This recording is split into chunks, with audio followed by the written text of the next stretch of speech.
Good morning students.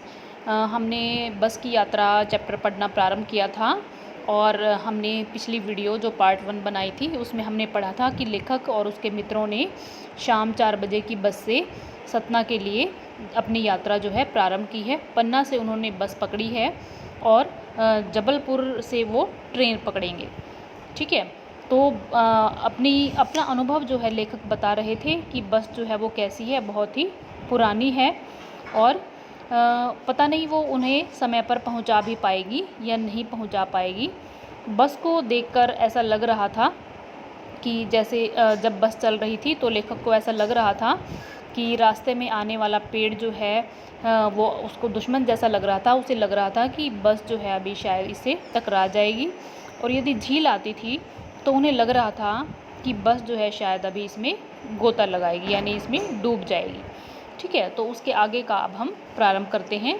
देखिए क्या होता है। एकाएक बस फिर रुकी। ड्राइवर ने तरह तरह की तरकीबें की पर वह चली नहीं। सविनय अवज्ञा आंदोलन शुरू हो गया था। कंपनी के हिस्सेदार कह रहे थे, बस तो फर्स्ट क्लास है जी, यह तो इत्तेफाक की बात है। अब देखिए क्या होता है कि अचानक से बस जो है फिर रुक जाती है और ड्राइवर ने अनेक उपाय किए। तरकीब का मतलब है उपाय। अनेक उपाय किए कि वो बस चल पड़े, लेकिन वो नहीं चली। अब देखिए लेखक क्या कहते हैं, मजाक करते हुए यानी व्यंग्य करते हैं वो यहाँ पर। क्या कहते हैं, सविनय अवज्ञा आंदोलन शुरू हो गया था। कंपनी के हिस्सेदार कह रहे थे, बस तो फर्स्ट क्लास है जी। सविनय अवज्ञा यानी विनयपूर्वक आज्ञा न मानना, यानी बस जो है लेखक इतनी तरकीब कर रहा था लेकिन बस जो है उनकी आज्ञा नहीं मान रही थी, यानी वो नहीं चल रही थी। कंपनी का हिस्सेदार जो उसे चलाने की कोशिश कर रहा था वो बस जो है फिर भी नहीं चल रही थी। सविनय अवज्ञा आंदोलन मैंने आपको बताया था ना पीछे क्या हुआ था कि अंग्रेज जो है वो भारत पर राज कर रहे थे, तो उन्होंने ऐसे अनेक नियम और कानून बनाए थे जो हमारे हित में नहीं थे। तो भारतवासियों ने विनयपूर्वक उनको मानने से इनकार कर दिया था।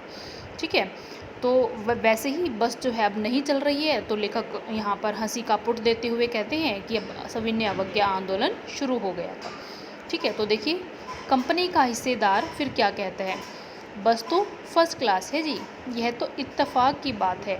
यानी बस जो है वो तो बहुत अच्छी है, फर्स्ट क्लास है एकदम, लेकिन ये संयोग की बात है कि ऐसा हो गया कि अब ये नहीं चल पा रही है। फिर देखिए क्या होता है। क्षीण चांदनी में वृक्षों की छाया के नीचे वह बस बड़ी दयनीय लग रही थी। लगता जैसे कोई वृद्धा थक कर बैठ गई हो। हमें ग्लानि हो रही थी कि बेचारी पर लदकर हम चले आ रहे हैं। अगर इसका प्राणांत हो गया तो इस बियाबान में हमें इसकी अंत्येष्टि करनी पड़ेगी। ठीक है, तो देखिए लेखक क्या कह रहे हैं कि क्षीण चांदनी में वृक्षों की छाया के नीचे बस बड़ी दयनीय लग रही थी, यानी थोड़ी थोड़ी सी चांदनी छिटकी हुई थी आसमान में, क्योंकि रात की यात्रा कर रहे थे ना, रात को लेखक जो है अपना सफ़र कर रहा था, तो उसी समय का वर्णन यहाँ पर किया गया है कि हल्की हल्की सी चांदनी थी और वृक्षों की छाया के नीचे वो खड़ी बस बड़ी ही दयनीय यानी दया के योग्य लग रही थी। लेखक को ऐसे लग रहा था, ऐसा एहसास हो रहा था कि जैसे कोई बूढ़ी स्त्री थक कर बैठ गई हो, क्योंकि लेखक ने बस की तुलना किससे की है, किसी बूढ़ी स्त्री से की है। हमें ग्लानि हो रही थी, यानी लेखक को अपने आप पर ग्लानि आ रही थी, अपने आप से घृणा आ रही थी कि बेचारी इतनी बूढ़ी बस पर हम लदकर चले जा रहे हैं, यानी हम उसे कष्ट दे रहे हैं, इसलिए लेखक को अपने आप से ग्लानि हो रही थी। अगर इसका प्राणांत हो गया, प्राणांत मतलब मृत्यु, यानी अगर इस बस की यहाँ पर मृत्यु हो गई तो इस बियाबान में हमें इसकी अंत्येष्टि करनी पड़ेगी। बियाबान का मतलब है सुनसान। ठीक है, अगर इसकी मृत्यु हो गई तो इस सुनसान जंगल में ही हमें इसका अंतिम संस्कार भी करना पड़ेगा। ठीक है, अंत्येष्टि का मतलब होता है अंतिम संस्कार करना। ठीक है, कि हमें अगर यहाँ पर इसकी मान लो, क्योंकि लेखक ने तुलना की है ना वृद्धा स्त्री से, इसलिए कहता है अगर यहाँ पर इसकी मृत्यु हो गई तो इस सुनसान जंगल में ही हमें इसकी अंत्येष्टि यानी अंतिम संस्कार भी करना पड़ेगा। फिर देखिए हिस्सेदार क्या करते हैं। हिस्सेदार साहब ने इंजन खोला और कुछ सुधारा। बस आगे चली, उसकी चाल और कम हो गई। यानी अब उसने हिस्सेदार साहब था, उसने इंजन खोला और उसमें कुछ थोड़ा सा सुधार किया, बस थोड़ी सी चली और फिर उसकी चाल जो है अब और भी धीमी हो गई, यानी गति जो है और भी कम हो गई थी उसकी। धीरे धीरे वृद्धा की आंखों की ज्योति जाने लगी। चांदनी में रास्ता टटोलकर वह रेंग रही थी।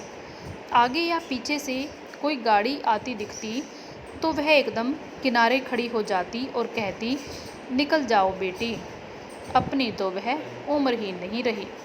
यानी देखिए, लेखक ने जो है बस की तुलना मैंने पहले ही बताया आपको किससे की है, किसी वृद्धा स्त्री से की है। तो अभी लेखक क्या कहते हैं कि धीरे धीरे उसकी आंखों की ज्योति जाने लगी। अब आंखें किसको माना है, बस की हेडलाइट को, यानी हेडलाइट जो है वो भी अब खराब हो गई थी बस की।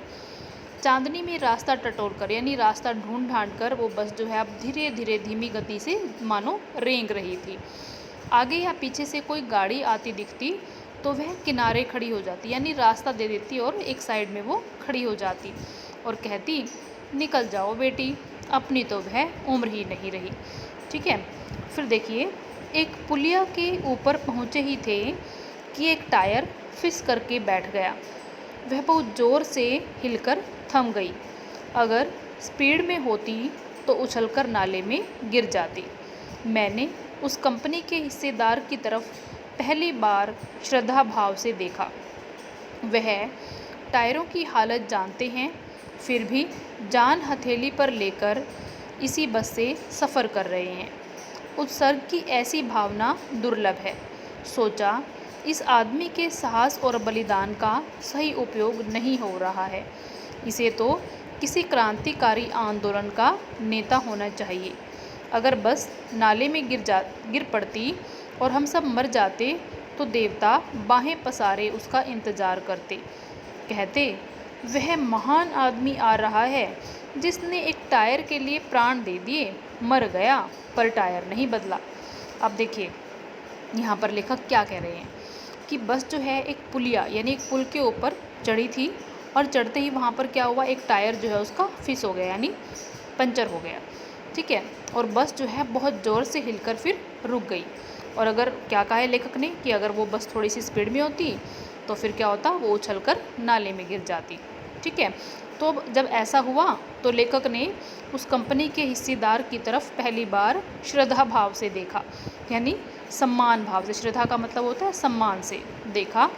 कि कैसे देखा, कि क्यों देखा ऐसे, कि वो टायरों की हालत जानते हैं, यानी जो हिस्सेदार साहब हैं उन्हें बस की स्थिति के बारे में पहले से पता है, टायरों की हालत के बारे में वो जानते हैं, लेकिन फिर भी जान हथेली पर लेकर इसी बस में सफ़र कर रहे हैं। जान हथेली पर लेना एक मुहावरा है जिसका अर्थ है यहाँ पर मरने के लिए तैयार रहना या बलिदान के लिए तैयार रहना।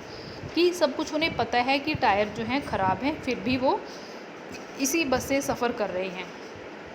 उत्सर्ग की ऐसी भावना दुर्लभ है। उत्सर्ग मतलब बलिदान, कि बलिदान या त्याग आप कह सकते हैं, कि ऐसी भावना मिलना जो है कठिन है। दुर्लभ मतलब कठिन। सोचा, इस आदमी के साहस और बलिदान का सही उपयोग नहीं हो रहा। अब यहाँ पर भी लेखक जोक मार रहा है, यानी व्यंग्य। मैंने बताया ना, व्यंग्य क्या होता है, एक तरह से जोक मारना, हंसना, हंसी मजाक उड़ा रहा है। अब जो लेखक जो है वो किसका मजाक उड़ा रहा है, कंपनी के हिस्सेदार का। तो देखिए क्या कहता है लेखक कि इस आदमी के, यानी जो हिस्सेदार हैं, उसके साहस और बलिदान का यहाँ पर सही उपयोग नहीं हो रहा है। इसे तो किसी क्रांतिकारी आंदोलन का नेता होना चाहिए, क्योंकि क्रांतिकारी आंदोलन का जो नेता होता है उसे अपनी जान हमेशा हथेली पर रखकर चलनी होती है। ठीक है। तो इसीलिए लेखक ऐसा कह रहा है यहाँ पर मजाक करते हुए। क्या कहा है कि अगर बस नाले में गिर पड़ती और हम सब मर जाते, यानी बस अभी अगर नाले में गिर जाती तो वो सब मर जाते, तो कैसा लगता कि तो देवता बाहें पसारे उनका इंतज़ार करते। तो देवता जो है मान लो बाहें पसारे, अपनी बाहों को फैलाए हुए उनका इंतज़ार करते कि आ जाओ भाई, हम तुम्हारे ही इंतज़ार कर रहे हैं। ठीक है। ऐसा लेखक मजाक करते हुए कह रहे हैं यहाँ पर। कहते, वह महान आदमी आ रहा है जिसने एक टायर के लिए प्राण दे दिए, मर गया पर टायर नहीं बदला। तो देखिए यहाँ पर लेखक जो है मजाक करते हुए कह रहे हैं कि इस आदमी ने टायर के लिए अपने प्राण दे दिए परंतु टायर नहीं बदला। ठीक है। फिर देखिए क्या होता है दूसरा घिसा टायर लगाकर बस फिर चली। अब हमने वक्त पर पन्ना पहुंचने की उम्मीद छोड़ दी थी। पन्ना कभी भी पहुंचने की उम्मीद छोड़ दी थी। पन्ना क्या, कहीं भी कभी भी पहुंचने की उम्मीद छोड़ दी थी। लगता जिंदगी इसी बस में गुजारनी है और इससे सीधे उस लोक को प्रयाण कर जाना है। इस पृथ्वी पर उसकी कोई मंजिल नहीं। हमारी बेताबी, तनाव खत्म हो गई। हम बड़े इत्मीनान से घर की तरह बैठ गए। चिंता जाती रही, हंसी मजाक चालू हो गया। अब देखिए हिस्सेदार साहब ने क्या किया, दूसरा टायर लगाया, लेकिन वो दूसरा टायर भी कैसा लगाया, घिसा हुआ, यानी दूसरा घिसा टायर लगाकर बस फिर चल पड़ी, थोड़ी सी चल पड़ी। अब हमने वक्त पर पन्ना पहुंचने की उम्मीद छोड़ दी थी, यानी लेखक और उसके मित्रों ने अब समय पर पन्ना पहुंचने की उनकी जो उम्मीद थी वो छोड़ दी थी। पन्ना कभी भी, यानी कभी भी कि वो कभी पन्ना पहुंच भी पाएंगे, यही उम्मीद उन्होंने छोड़ दी थी।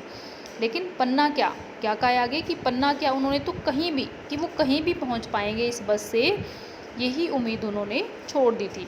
अब उन्हें ऐसा लगने लगा था कि सारी ज़िंदगी जो है उन्हें इसी बस में गुजारनी है और इससे सीधे उस लोक को प्रयाण करना है, यानी इस बस में ही उनकी ज़िंदगी गुजरेगी और इस बस में ही बैठे बैठे उन्हें दूसरे संसार में भी वो चले जाएंगे। प्रयाण मतलब प्रस्थान करना, ठीक है, चले जाएंगे, यानी इस बस में बैठे बैठे ही उनकी मृत्यु हो जाएगी। इस पृथ्वी पर उसकी कोई मंजिल नहीं। अब उन्हें लगने लगा था कि यहाँ इस पृथ्वी पर उनके लिए कोई मंजिल नहीं है कि जहाँ वो कभी भी पहुँच पाएँ। ठीक है, हमारी बेताबी, तनाव सब खत्म हो गए। यानी जैसे हम कभी यात्रा करते हैं, आपने देखा होगा कि आप लोग भी कभी यात्रा करते हो तो आपको होता है ना कि अभी कितनी देर और है, कितनी देर में पहुँचेंगे, कितना समय लगेगा अभी हमें पहुँचने में, है ना। तो ऐसे ही अब वो लेखक भी पहले इसी उम्मीद में बैठे थे कि कितना समय और लगेगा, लेकिन अब उन्होंने बस की हालत देखकर उनकी सारी वो बेताबी, तनाव, ठीक है, चिंता सब उनका जो है ख़त्म हो गया। बड़े इत्मीनान से घर की तरह बैठ गए और वो बड़े इत्मीनान से शांतिपूर्वक, अब कोई बेचैनी उनके मन में नहीं थी, शांतिपूर्वक वो जैसे अपने घर में बैठे होते हैं वैसे ही बैठ गए। अब उनकी सारी चिंताएं जो है वो ख़त्म हो गई और उन सभी मित्रों के बीच में हंसी मजाक चालू हो गया। ठीक है बेटा, आप सभी को ये चैप्टर समझ आ जाएगा अच्छे से। ध्यान से आपको वीडियो को सुनना है और चैप्टर को अपने पढ़ना है। धन्यवाद।